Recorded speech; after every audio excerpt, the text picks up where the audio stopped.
Russia flexing its military muscle just 50 kilometers from the Belarusian border with Ukraine. For weeks, troops have been arriving, even from Russia's far east, 10,000 kilometers away. It is clear that this is far bigger than previous military exercises. While Russian officials have not disclosed the number of soldiers involved, NATO speaks of 30,000.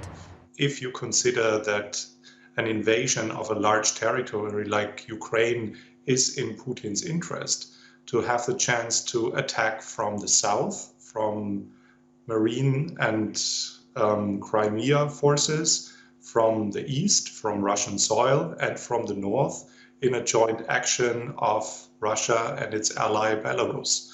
So militarily speaking, it couldn't be any better. Footage released by Russian Ministry of Defense showed tanks and missile launchers being used in the drills and military jets in the air. From the Belarusian border with Ukraine, it is less than a 2-hour drive to the capital, Kiev.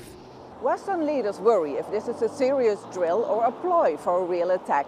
For the next 10 days, the world's eyes will be on the largest Russian contingent on Belarusian soil in decades, a possible second front for Vladimir Putin, who makes use of the isolated and international weak position of his protege, Alexander Lukashenko.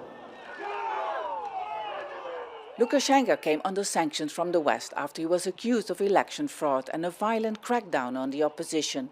While the Belarusian leader has always stressed the independence of Belarus and refrained from condoning Putin's military actions in Crimea and eastern Ukraine, he has now turned to the Russian leader for help. Military forces have always left Belarus after the end of an exercise.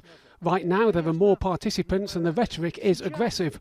I think Lukashenko's attitude is caused by his annoyance with the West and the fact it doesn't recognise him as a legitimate leader.